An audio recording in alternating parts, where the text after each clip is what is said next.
Hello, welcome back to Snyder's, that's me, Music Biz News. The first topic that I want to discuss is performance rights organizations. A former student of mine, Freddie Long, who is a full-time performing musician down in Maryland, sent me a text.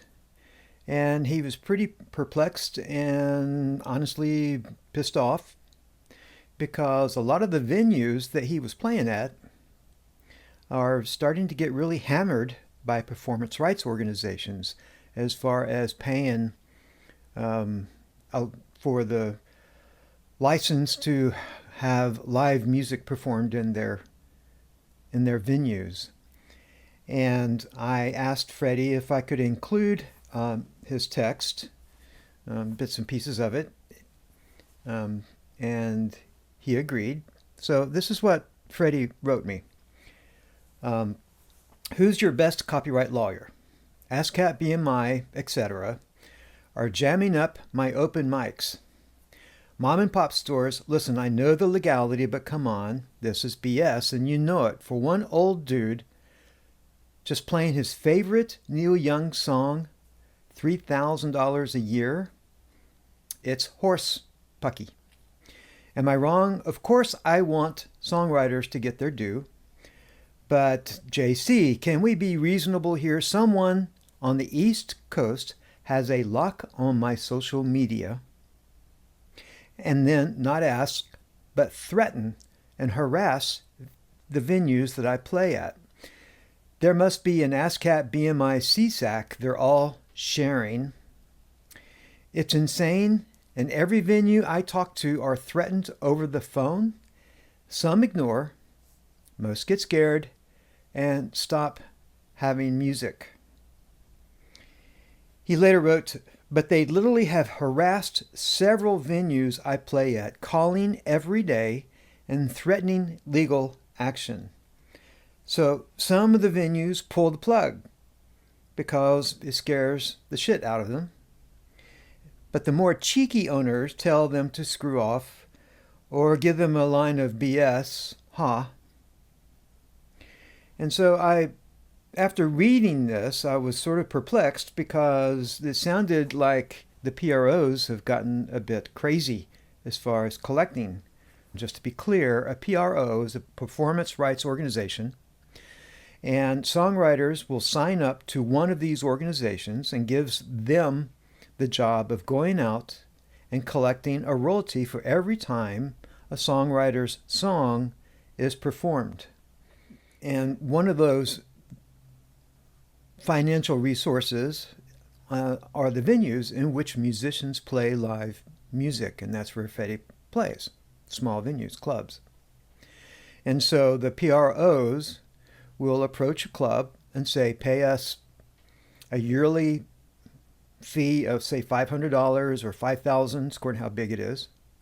And you can perform any song by any songwriter that we represent. It's a blanket license. And the three PROs that most people are aware of are ASCAP, BMI, and CSAC. But as you'll see when I get to this article, there's actually 6 PROs. And a lot of this has been sort of going on unnoticed by me and, well, at least by me. Maybe everybody else knows about it, but I was sort of surprised. So this is what I found. The U.S. Copyright Office launches inquiry into performance rights organizations. That's as of February 10th of this year. The United States Copyright Office has launched an inquiry into performance rights organizations in the U.S. in an effort to answer questions related to the increase in the number of PROs and the licensing revenue distribution practices of PROs. The USCO, the Copyright Office, launched a call for written submissions from the public about the PROs. And let me pause here, Freddie, if you're listening to this, this is you. This is where you can actually send in some kind of a letter that actually will have an impact or could potentially have an impact. And anybody else out there who is performing. and venues. Anyway, back to the story. In response to a letter sent by members of the House Judiciary Committee to the Copyright Office last September, the letter expressed concerns about the number of PROs in the U.S.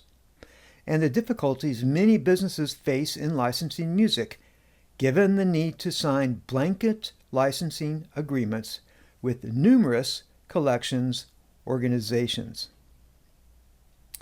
The letter from the U.S. House Representatives said that the brick-and-mortar businesses that play music publicly, such as restaurants, bars, stores, hotels, music venues, have reported receiving demands for royalties from new entities claiming to represent songwriters and threatening litigation if the demands are not met, which is what Freddie is saying.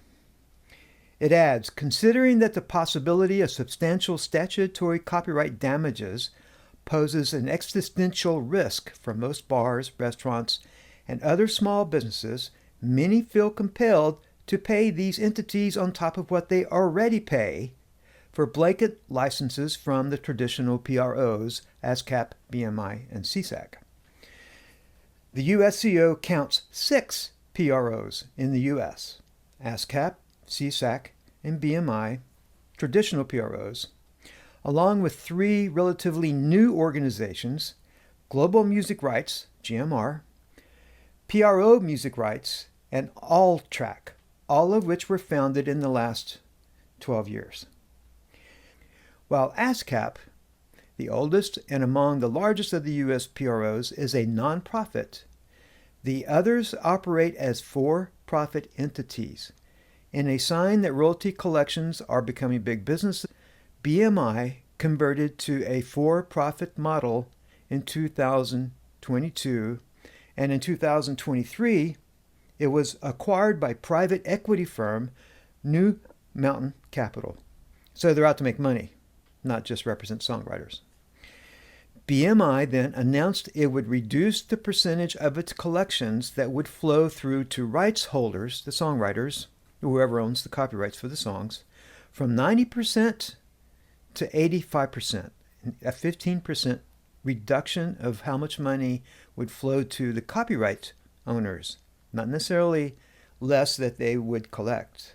Another sign that PROs are becoming big business came last year when private equity firm Hellman and Friedman took a stake in Irving Azoff's GMR, which valued the royalty collecting organization at $3.3 billion. Beyond the uncertainty faced by businesses that aren't sure if they have all the licenses they need to play their music selections, there is also a question regarding transparency and fairness in royalty collections and payouts. It is difficult to assess how efficiently PROs are distributing general licensing revenue based on publicly available data. The House Representatives' letter to the USCO stated, problem appears to be that as for-profit entities, PROs need to keep some of their finances under wraps for competitive reasons, as the USCO puts it. A nonprofit has to publicly display their financials. When it becomes a for-profit, then they hide how much money they make. BMI's shift to a for-profit model offers an example of that. In 2023, after BMI switch, Billboard magazine reported that for the first time ever, BMI's financial report for the previous year hardly contains any financial information. The USCO has set a deadline of April 11th, 2025 for written submissions for its inquiry into PROs. Written replies to submissions will be accepted until May 27th of this year. So it seems that the PROs have been silently squeezing every dollar they can, especially from smaller venues. And this could be because a lot of the performance royalties that they used to get from performance of music on radio, TV, movies, commercials, and so on, is starting to dry up, from streaming especially, as more and more AI-generated music, which is not copyrighted, and so you can't collect performance royalties from non-copyrighted music. as that squeezes out the music written by humans, it looks like they're trying to scrape any barrel that they can find. It's going to get to the point, like Freddie said, that the venues can't afford lawsuits or all of the various license fees per year that they would have to pay. Thank you, Freddie, for letting me know what's going on. And it seems to be a bit more serious than most people are attuned to, because we're all concentrated on Spotify and AI instead of PROs and things like that. This leads to my next topic, connected to the Copyright Office of the United States. They have put out a statement about the use of AI and copyright. Can AI-generated content be copyrighted? Here's what a new report from the U.S. Copyright Office says, and this was as of January 30th of this year. The USCO has released a report outlining its approach to granting copyrights to content created using generative AI. The verdict: a work created solely through AI is not copyrightable. But a work that combines human creativity with AI can be copyrighted, so long as there is sufficient amount of human expression in that work. The use of AI tools to assist rather than stand in for human creativity does not affect the availability of copyright protection for the output. So the Copyright Office concluded, at least on this issue, no new laws are needed, as existing precedent can guide the granting of copyrights to works involving AI. Where that creativity is expressed through the use of AI system, it continues to enjoy protection. Extending protection to material whose expressive elements, expressive being the key word here, I don't know how we will define that, but expressive elements are determined by a machine, however, would undermine rather than further the constitutional goals of copyright. Nonetheless, for creators and copyright owners, the USCO's rules offer a measure of stability. It looks almost certain that fully AI-generated works, for instance, songs created by AI, music-making platforms like Suno and Udio, won't enjoy copyright protections. The USCO notes that whether human contributions to AI-generated outputs are sufficient to constitute authorship must be analyzed on a case-by-case basis. The Copyright Office has broken down into 3 ways that AI is being used. First is using prompts to get a particular result from a generative AI engine. You can't copyright a work just by entering a prompt. And if any of you have already played around with any kind of AI music creation program, you would type in love song, 120 beats per minute, country style. You would type in using text what you want the music to sound like. And then AI would interpret the text. You would be prompting it to create a song based on your definitions. The USCO reports offers a number of reasons for this, one key being that prompts are ideas. Prompts are ideas, not expressive creations, and ideas can't be copyrighted. If your only contribution to a creation is an unprotected idea, you can't claim copyright. They also said that prompts don't give the human user enough control over the outcome to claim authorship. It's random. You didn't write it. AI wrote it. The next is inputting human created work and asking AI to alter it in some way. Another way to use AI is to input something you have created and have AI enhance it. A musician could input a melody they composed and have the AI turn it into a full recording with various instruments and a backbeat composed by the AI. In this instance, the USCO says only those parts of the work that a person created can be copyrighted. Those parts created by AI cannot. Where a human inputs their own copyrightable work and that work is perceptible in the output, they will be the author of at least a portion of that output. In other words, one of my favorite programs is Ableton Live. Ableton Live, you could drop a whole bunch of loops, like drum loops, bass loops, all kinds of instrumentation. And you can choose the key, you can choose the speed, and all those kinds of things. And then whatever I would play on top of that or sing on top of that, I can copyright. But I can't copyright the drum patterns, the bass playing, and the sounds that I might be getting generated by Ableton Live, the program. So you have to sort of separate out what you actually are creating as compared to what the computer or AI is doing for you, if that makes sense. Granting copyrights in these instances will be guided by existing rules for copyright and is considered to be a derivative work. Original works created on top of some other pre-existing work, like a remix. So again, if you're pulling off a bunch of drum loops, you don't own the rights to those drum loops. Now, if you play in your own drum loops, then you can own those because you created them from scratch. But using pre-existing material is considered to be a derivative. You're deriving from the original material.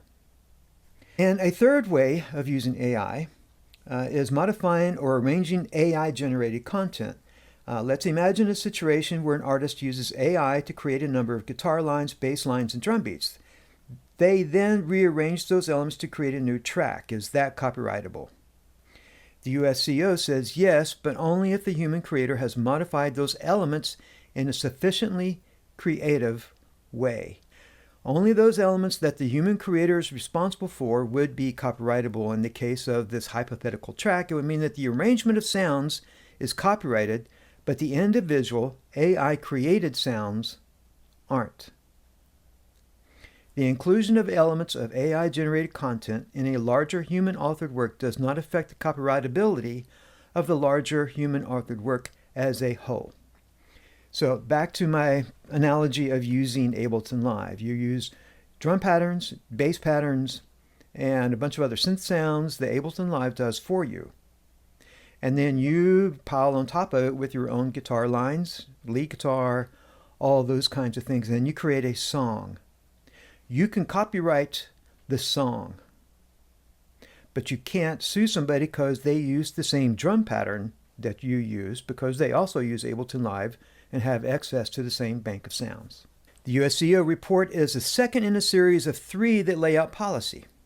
The first report, released in July 2024, addressed the issue of AI-generated digital replicas, deep fakes, and this is the dark stuff, and concluded that a new law is needed to protect people and copyright holders in an era when it's supremely easy to replicate a person's face, voice, or other attributes. Congress is currently deliberating a number of such proposed laws. But the third report, which the USCO says is forthcoming, may be one that the music industry and other copyright holders will be watching most closely. That report will issue a verdict on using copyrighted material to train AI. This has become among the largest, if not the single largest issue with AI. In this article, here's their final thought. A recording owner may recognize that another creator ripped off an element of their recording, but their copyright claim will be rejected because the element was created by AI. For this reason, the USCO has issued registration guidance requiring copyright petitioners to disclose how they used AI to create their work. Yet the rule creates an incentive to hide the use of AI, if for no other reason than to protect as much of a recording or composition as possible. And the last sentence in this article is, users of AI, beware. So all of this leads to Jonesy's cat batshit crazy pick. And I had pulled this article and meant to put out a podcast before Valentine's Day, and it's after Valentine's Day, so I apologize, but I still think it's sort of fun. This was an article that I found. Love is in the air. Your AI Valentine's Day music is ready. And this article, we test the best and worst AI love song generators for the perfect gift this Valentine's Day. If you're feeling a little uneasy about the world, your life, your future, and that of humankind, fear not. Your personal relationships could be about to get that bit spicier. AI might well be the beginning of the end as far as humanity goes, but it might also give you a leg up in the love department before it gets there. Use it to create a song for your partner, and there's no way they will be able to resist your charms, right? The more you feed it, the better it gets. So we've given a few AI music generation websites the task of creating a Valentine's love song for you. And I'll put a link to the article and so that you can see the reviews of the various AI song creation programs that you can play around with. All of them you have to give up your email address. So you might want to create a fake Gmail account or something like that. Here's the song I wrote for Jonesy. Actually, I didn't write it. AI wrote it. The only thing that would be copyrightable would be the actual words that I wrote, but the melody and everything else is all AI generated. If you're interested in improving your love life, feel free to play around with AI to continually have AI write love songs. So that's the end of this episode. Thanks for watching. Please subscribe, like, and here is the song.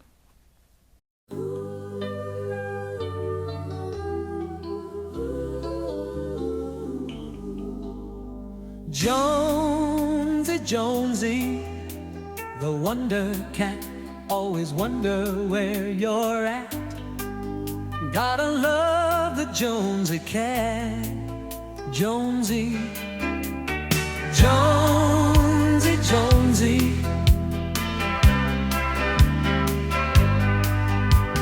Jonesy, Jonesy,